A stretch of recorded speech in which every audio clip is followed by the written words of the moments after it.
నిర్మల్ జిల్లా ఖానాపూర్లో ఇసుక దందా జోరుగా కొనసాగుతుంది. సోమారిపేట గ్రామంలో కడెం ప్రాజెక్టు వద్ద ఇసుక మేటలు బారుతూ ఉండగా ఇసుకాసులు అందరి కాడికి దోచేస్తున్నారు. అధికార పార్టీ సర్పంచ్ సహా బీఆర్ఎస్ నాయకులే దళారులుగా మారారని తెలుస్తోంది. మంత్రి అండదండలతో ఫేక్ అనుమతి పత్రాలు రెడీ చేస్తూ వేల టన్నుల ఇసుకను పట్టణ ప్రాంతాలకు తరలిస్తున్నారు. కోట్ల రూపాయలు విలువ చేసే ఇసుకను కూకటి వేలతో పెకిలించేస్తూ కొండలు తలపించేలా డంపింగ్ చేస్తున్నారు.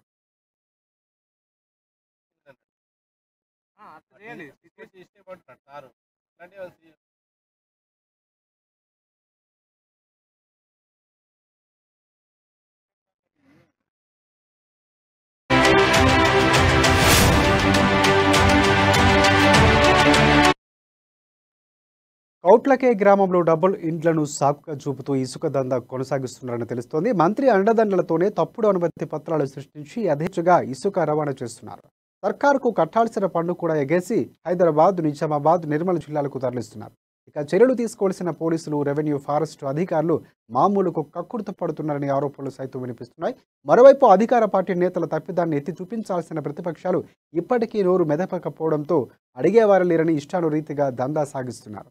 ఇప్పటికైనా ఇసుక దళారులపై చర్యలు తీసుకోవాలని పలువురు డిమాండ్ చేస్తున్నారు.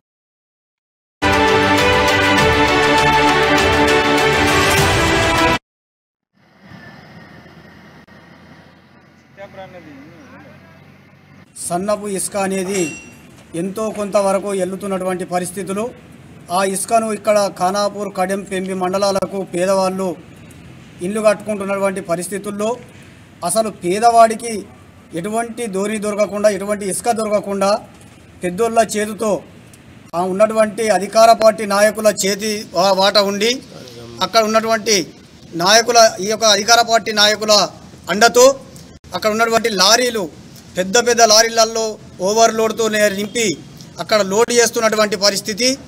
ఆ ఇసుకను అక్కడక్కడ తీసుకెళ్ళి అక్కడ డంపులు చేస్తున్నటువంటి పరిస్థితి. మరి అక్కడ ఉన్నటువంటి పెద్ద వాగులో నుండి ఇది గత కొన్ని సంవత్సరాలుగా ఉసుకే వ్యాపారం జరుగుతుంది. ఇక్కడ ఉన్నటువంటి స్థానిక ఉన్నటువంటి అధికారులు కానీ మరి ఎవరు కూడా దీన్ని ఖండించడం లేదు. ఇది తప్పు అని తెలిసినప్పటికీ కూడా మరి దీని మీద వాళ్ళు సహకరిస్తున్నారు. ఇటువంటి సహకరించేటువంటి పద్ధతిని మానుకోవాలని సిపిఎంఎల్ న్యూ డెమోక్రసీ పార్టీ తరఫున మేము తీవ్రంగా హెచ్చరిస్తున్నాం.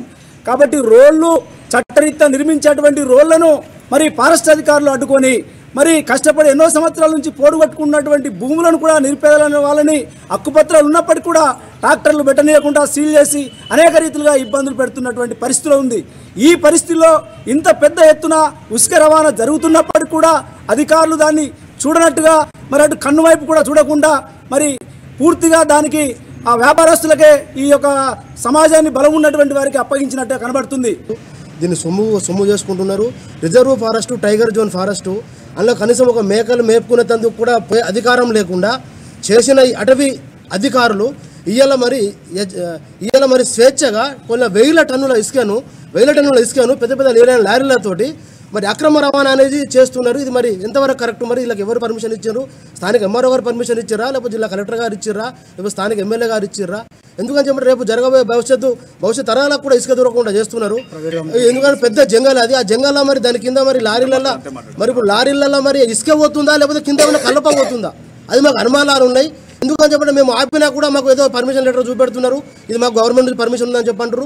డబుల్ బెడ్రూమ్ పేర్ల మీద పెద్ద అక్రమ దోపిడీ జరుగుతున్నది ఇసుక రవాణా.